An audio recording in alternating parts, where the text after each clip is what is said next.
বাবু তোমার কাছে আমি কিছু চাই না।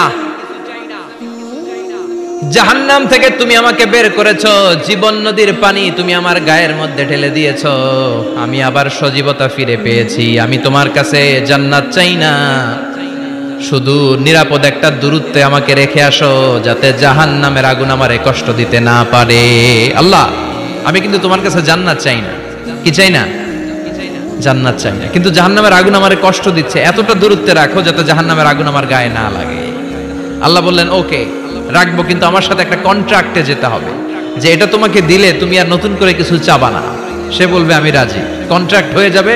আল্লাহ জিব্রাইলকে বলবেন যাও এমন দূরত্বে রাখো যাতে জাহান্নামের আগুন ওরে কষ্ট না দেয়। রেখে আসা হবে, অনেক দিন সে ওখানে আনন্দে থাকবে, আল্লাহ শুকরিয়া করবে। সে মনে মনে বলবে বেঁচে গিয়েছি, আমি বেঁচে গিয়েছি, জীবনে আর কিছু চাই না, জাহান্নাম থেকে আমি বেঁচে গিয়েছি। অনেকদিন থাকার পরে মনে মনে ভাববে বাইসে তো গেছি, কিন্তু নতুন করে একটু ট্রাই করে দেখি, জাহান্নামের সৌন্দর্যের দৃশ্য একটু চোখ দিয়ে অবলোকন করা যায় কিনা। সে আল্লাহরে ডেকে বলবে আল্লাহ ইনদি সুআল, আমার একটা ফরিয়াদ আছে। কি ফরিয়াদ? আল্লাহ আগেই বলে রাখি আমি কিন্তু জান্নাতে যেতে চাই না। আল্লাহ বলবেন কি চাও? সে বলবে আল্লাহ তোমার জান্নাতটা তুমি কত সুন্দর করে বানিয়েছো, আমি একটা নজর শুধু দেখতে চাই। জান্নাতের দরজার সামনে নিয়ে যদি আমারে বসিয়ে রাখো, দ্যাটস ইনাফ, আর কিছু চাই না, শুধু জান্নাতের দরজার সামনে। আল্লাহ বললেন তুই না ওয়াদা করেছিস, তুই না চুক্তি করেছিস। সে বলবে আল্লাহ আমারে হতভাগা বানাইয়া তোমার কি লাভ? সুবহানাল্লাহ পড়েন। আমারে তুমি হতভাগা বানিও না। আল্লাহ বলে ঠিক আছে, আবার সিগনেচার কর যে জান্নাতের দরজার সামনে বসিয়ে দিলে আর কিছু চাবি না। সে সিগনেচার করে বলে আমি চাবো না। আল্লাহ বললেন জিব্রাইল বেচারারে ধরে জান্নাতের গেটের সামনে বসায় দে। এবার জান্নাতের গেটের সামনে বসে বসে জান্নাতের সৌন্দর্য দেখা শুরু করবে। সুবহানাল্লাহ। এমন সৌন্দর্য যেটা চোখ দিয়ে কেউ দেখে নাই, কান দিয়ে শোনে নাই। ওই সৌন্দর্য চোখে দেখে, কান দিয়ে আওয়াজ শুনে, মাগার ভোগ করতে পারে না। অন্তরে জ্বালা আছে না নাই? এয়ার কন্ডিশনের রুমে ঢুকতে না পারলেও, এয়ার কন্ডিশনের রুমের দরজার বাইরে দাঁড়ালো, এয়ার কন্ডিশনের রুমের একটা ঠান্ডা বাতাস গায়ে লাগে না? কথা বলেন। তো ও যখন জান্নাতের দরজার সামনে দাঁড়াবে, ওর গায়েও এরকম জান্নাতের ঠান্ডা বাতাসের হিমেল ছোঁয়া গাটাকে শীতল করে দিবে।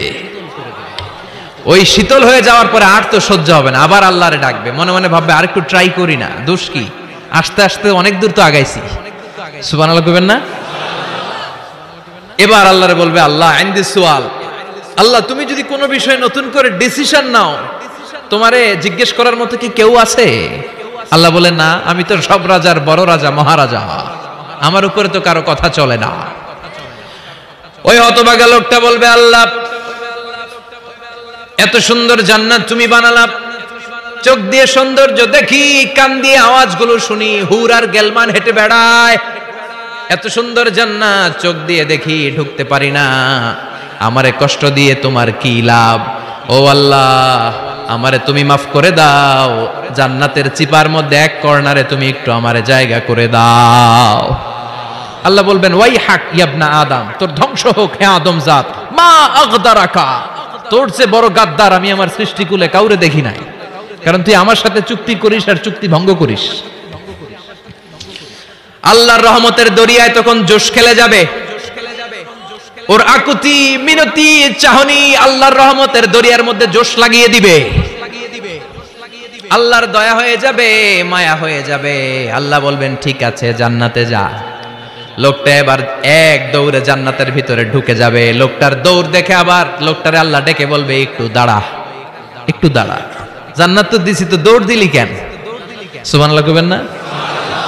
লোকটি বলবে আল্লাহ প্ল্যান তো আমি কম করি নাই, এত চেষ্টার ফলে আমি আসতে পারছি, আবার যদি তুমি বাইর করে দাও, এই জন্য এক দৌড়ে এমন চিপার মধ্যে লুকামো যাতে তুমি আমার না দেখো।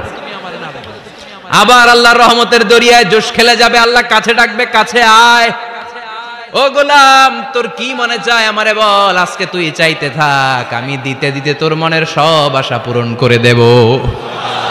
লোকটা খুশি হয়ে বলবে আল্লাহ আমারে এটা দাও, বাড়ি দাও, গাড়ি দাও, নারী দাও, এটা দাও, ওটা দাও, একের পর এক চাইতে থাকবে। আল্লাহ সব তারে দিতে থাকবে। চাইতে চাইতে লোকটার সব চাওয়া যখন শেষ, সে বলবে আল্লাহ আর আমার চাওয়ার কিছু নাই। আল্লাহ বলেন নো, এত তাড়াতাড়ি যে তুমি খেলা শেষ করতে পারবা না মনু, আমার সাথে তোমার এই খেলা আরো লম্বা সময় চলতে হবে। তোমার অনেক কিছু চাইতে হবে, তুই আজকে চাইতে চাইতে তোর সব চাও আমার কাছে বলবি, আর আমি দিতে দিতে তোর জীবন ধন্য করে দেব। সে আবার চাইতে শুরু করবে, আল্লাহ এটা দাও, ওটা দাও, ওটা দাও। আল্লাহ দিতে দিতে সব দিবে, এরপরে বলবে আল্লাহ মাফও চাই, দোয়াও চাই, আর চাওয়ার কিছু নাই। আল্লাহ বলবেন তাই ঠিক আছে, তোরে আমি জান্নাতে ঢুকাই দিলাম, তবে মনে রাখিস তোর জান্নাতটা হবে সবচেয়ে ছোট জান্নাত, আর তোর জান্নাতটা হবে এই পৃথিবীর 10 গুণ। চিল্লা এখন সুবহানাল্লাহ। বুখারীর বর্ণনা, আখিরু মান দাখালাল জান্নাহ, যে লোকটা সর্বশেষ অনেক মাইর খাইয়া রিমান্ডে থাকার পরে জান্নাতে ঢুকবে, তার জান্নাতটা যদি পৃথিবীর 10 গুণ হয়, তাহলে আমাদের সবাইরে ফেরদাউসে ঢুকাতে আল্লাহর কোনো সমস্যা আছে? চিল্লায় বলেন সমস্যা আছে?